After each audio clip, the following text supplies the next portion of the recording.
Une chose est maintenant sûre. Tu n'es pas venu ici pour souffrir. Tu n'es pas dans ce monde pour subir.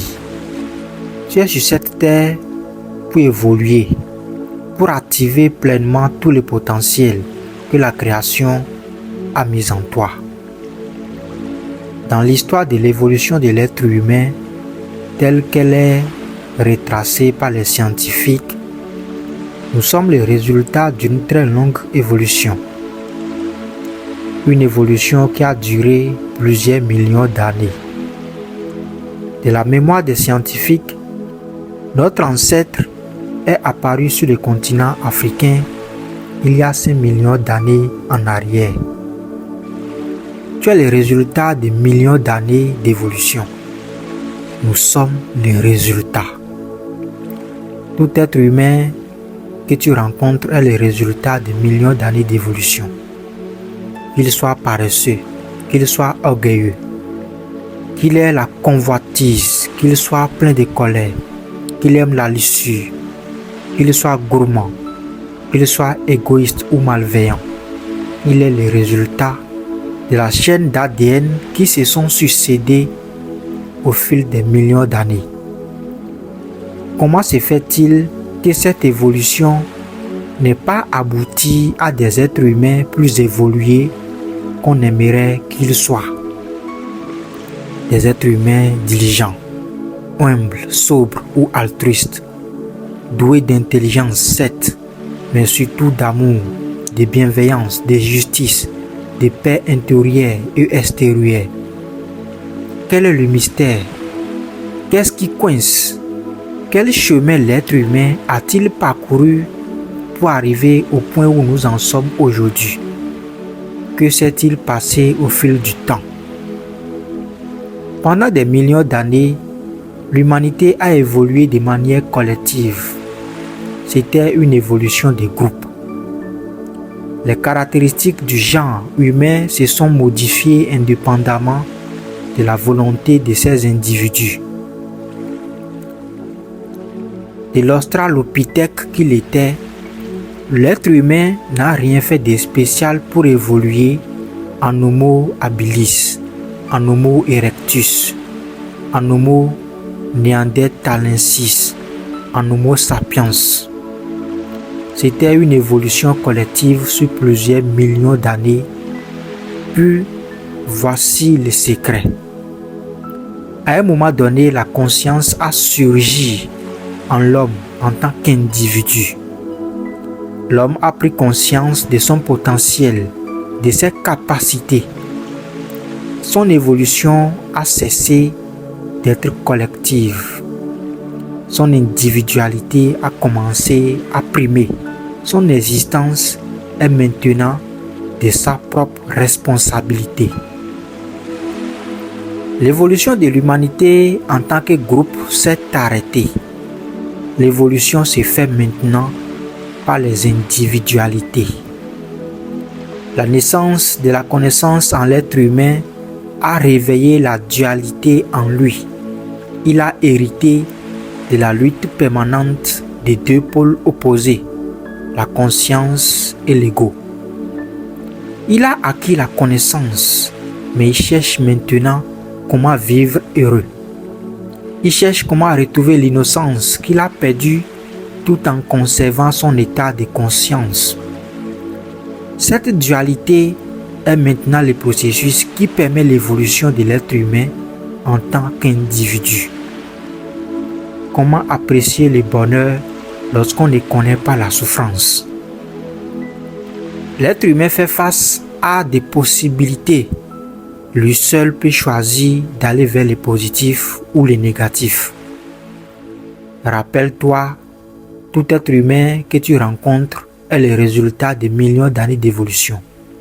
Qu'il soit paresseux ou diligent, qu'il soit orgueilleux ou humble, qu'il ait la convoitise ou la joie pour le bien d'autrui, qu'il soit plein de colère ou d'amour, qu'il aime la luxure ou la chasteté, qu'il soit gourmand ou sobre, qu'il soit égoïste ou altruiste, qu'il soit bienveillant ou malveillant.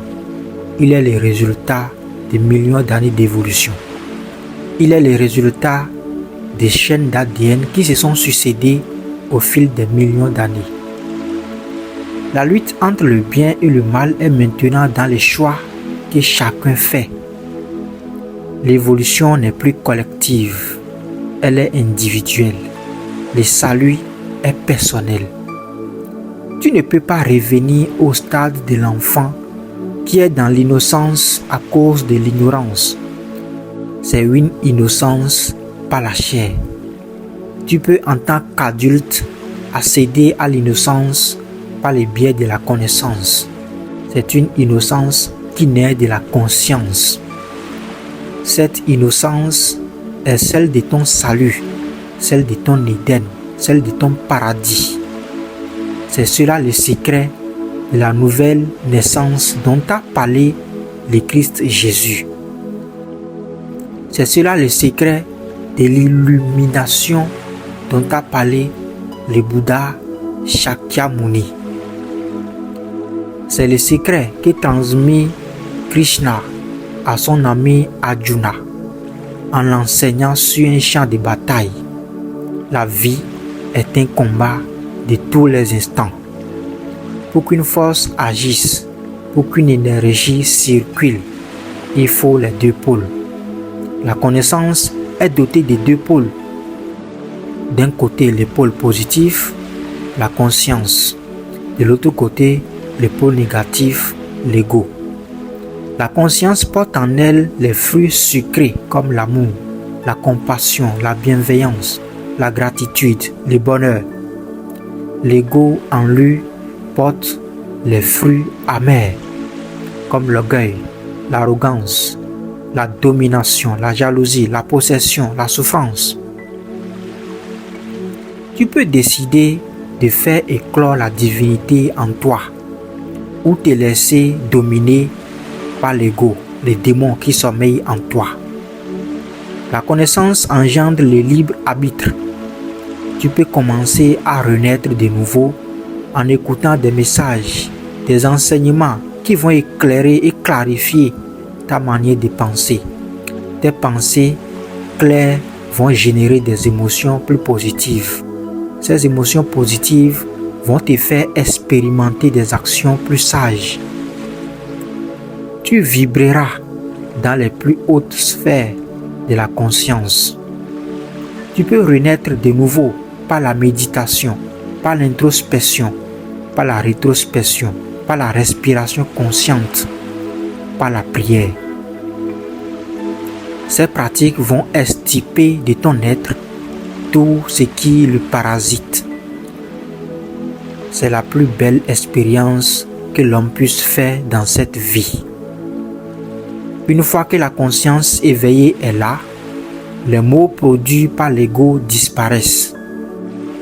L'esclavage, la famine, la pauvreté extrême n'ont plus lieu. Les guerres, les menaces bactériologiques ou nucléaires cessent.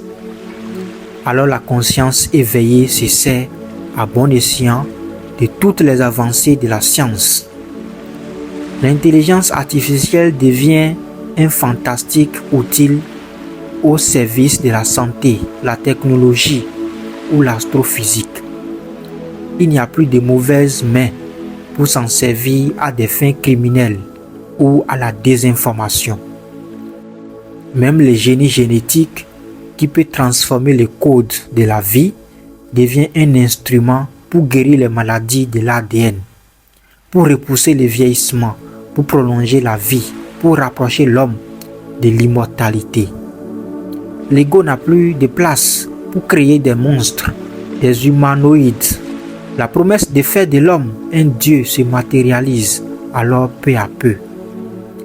Il nous appartient individuellement de revenir à notre vraie nature, qui est la conscience, l'innocence par la connaissance. Il t'appartient personnellement de diffuser la lumière de la conscience autour de toi pour faire reculer les ténèbres de l'ego.